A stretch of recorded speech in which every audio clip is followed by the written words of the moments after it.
Hi, happy holidays and welcome to Entertainment Life. I'm Elizabeth Kotite, of course, and today for the holidays, I'd like to do something a little different. I'm going to be reviewing all my favorite Christmas movies and TV specials. And the first one I'd like to talk about is It's a Wonderful Life. This is a great story with great characters and a great lesson. My only major problem with it is that it is very, very long. You have to wait a real long time for them to actually get to the point of why we are having this movie. And I mean, it's okay to go through that maybe once, twice, 3 times, but I have seen this movie every year since I was 2. And I have to be honest, after all that time, it gets really annoying. So if you're going to see it once or twice with your family. It's a really nice time, teach really nice lessons, the characters are great. But I wouldn't really make it your go-to Christmas movie every single year. I just wouldn't do it. In fact, I am skipping it this year.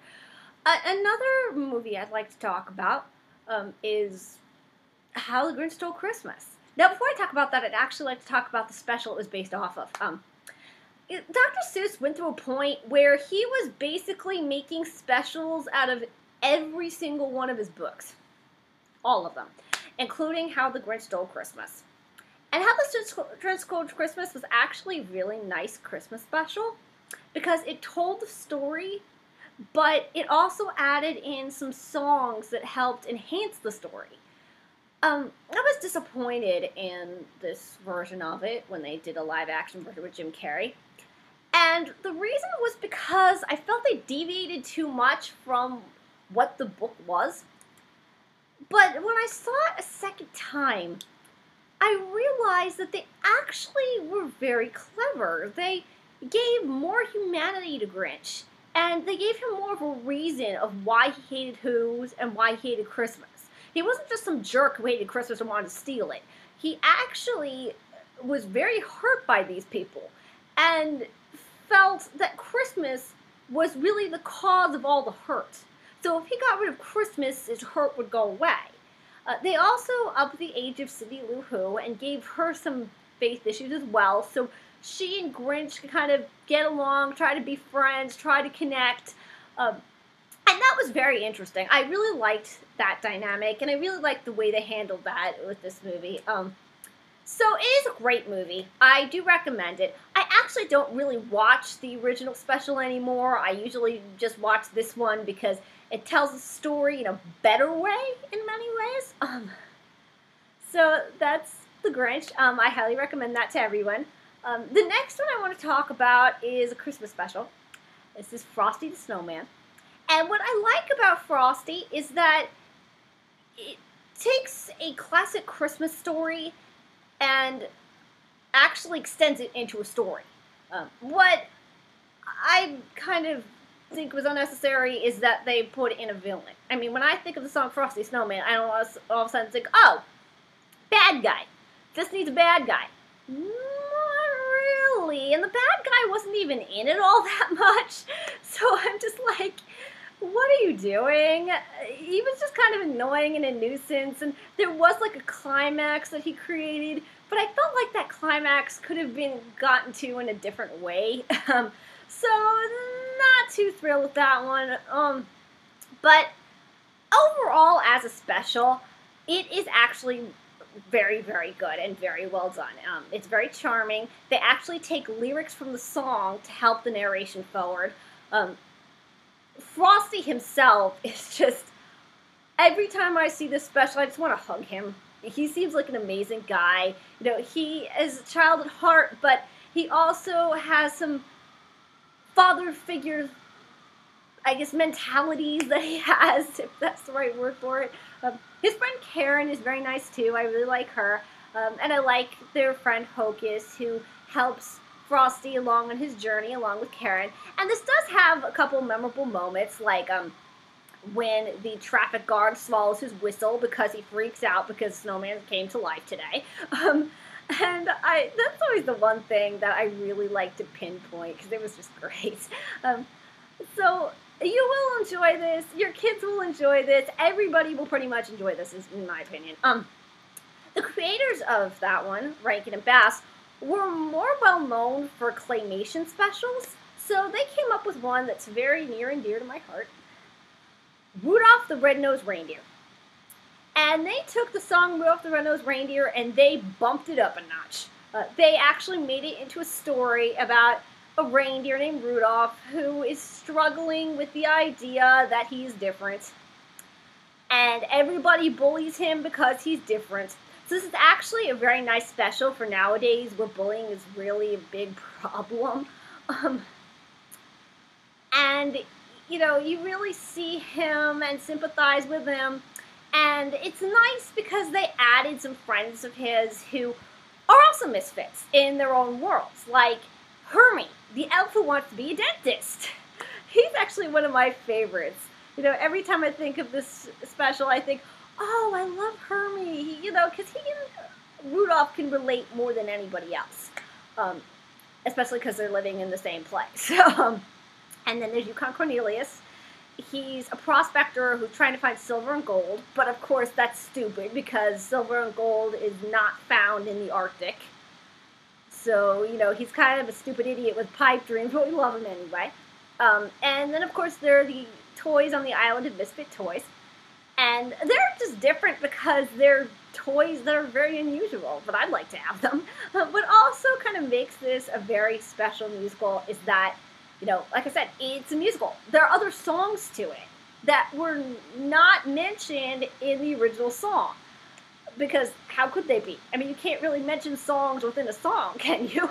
And a lot of these songs are fun, but also very memorable and heartbreaking. And all of them help move the plot forward and let us understand and let the characters singing understand that, you know, it's okay to be different and it's okay to just be yourself. There's nothing wrong with you being slightly different from everyone else, and the fact that people are bullying you is not a good thing. So you need to try to accept that, and also you shouldn't run away from your problems, which is pretty much what Rudolph ends up learning in this. So I do recommend this for everyone. I recommend it for kids. You know, it really is a lot of fun with the claymation and the songs and everything. Parents will love it because they'll appreciate the fact that there is a lesson here, but it's a lesson that's covered up by fun and songs and everything you can really enjoy with both you and your family. So this is an amazing one. I really love Rudolph a lot. Okay, so the next one I want to talk about is actually one of the many Christmas carols that are out there. And this, of course, is Mr. Magoo's A Christmas Carol. Now, for those of you who are not aware of who Mr. Magoo is, there was a cartoon show way back when called Mr. Magoo, and he was a nearsighted man who would get into all kinds of crazy situations because he just couldn't see. And for this one, they make him an actor on Broadway in a production of A Christmas Carol. And what I like about this is even though A Christmas Carol is usually a very dark, serious play, this is Magoo. And Magoo's a comedy, so they try to be as lighthearted with it as they can, but they still have some very heartbreaking and very serious moments to it. There are a lot of songs, two that come to mind actually. Winter Was Warm and When You're Alone, that just, they make me cry every time I hear them. Because they're just so full of, you know, compassion and sympathy for the characters who are singing them. But like I said, there's a lot of lightheartedness to this. In the future, especially, when it's supposed to be really, really dark, they try to make it fun and light by having the villains be kind of, you know, fun and comical and talking about how being evil is a lot of fun. You know, that's just how they do it.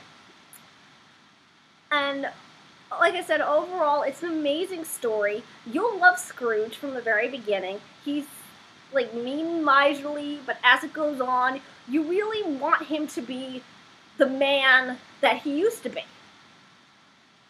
So you're not hating him every single second of the way. There is a transition.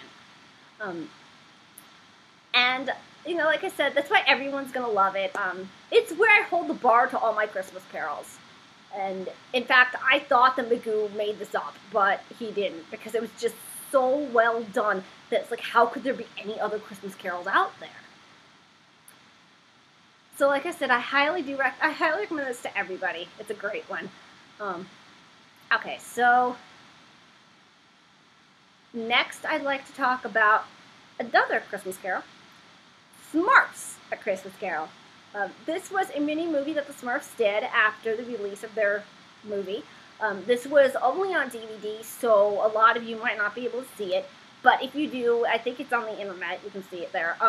So they took A Christmas Carol and did what only Smurfs can do. They made it Smurfy. So it's about Grouchy. He is having a terrible, horrible Christmas. And Papa Smurfs and the other Smurfs decide to put a spell on him so they can take him through the stages of A Christmas Carol and get him to be a happier Grouchy. Or at least as happy as Grouchy could possibly be. And it's very interesting. I liked how they handled the future, because they handled the future in a very Smurf way. And what they did is they brought out Gargamel as like the inevitable conclusion of the future. And of course, Gargamel's the big enemy of the Smurfs, so naturally, if something horrible is going to happen in the future, it's going to involve him. And so I like that they set it up that way. I was not expecting Gargamel to be the future. I mean, I kind of was, but I just thought it was creative that they set that whole thing in motion, the whole thing up. It's actually one of my favorite Christmas carols now, so I would see it. If I were you guys, I'd put it in every single year. The next thing I want to talk about, which is actually my last one, is the Santa Claus. I really like this movie. First off, I like Tim Allen. He's great. He's very good at playing these like cynical guys who have a hard time kind of, dealing with children and kind of the funness of life, because he's so bogged down by his own job. And he's trying to relate to his son. And then he, one day, finds a way to relate to his son by becoming Santa Claus. And I really like that idea. I don't know why, because he also has, as an actor, a nice way of transitioning from being that cranky guy to being a very nice guy. Like, we can see both in him. And we know that when he becomes Santa, he's just doing it for his son. That's what he's doing.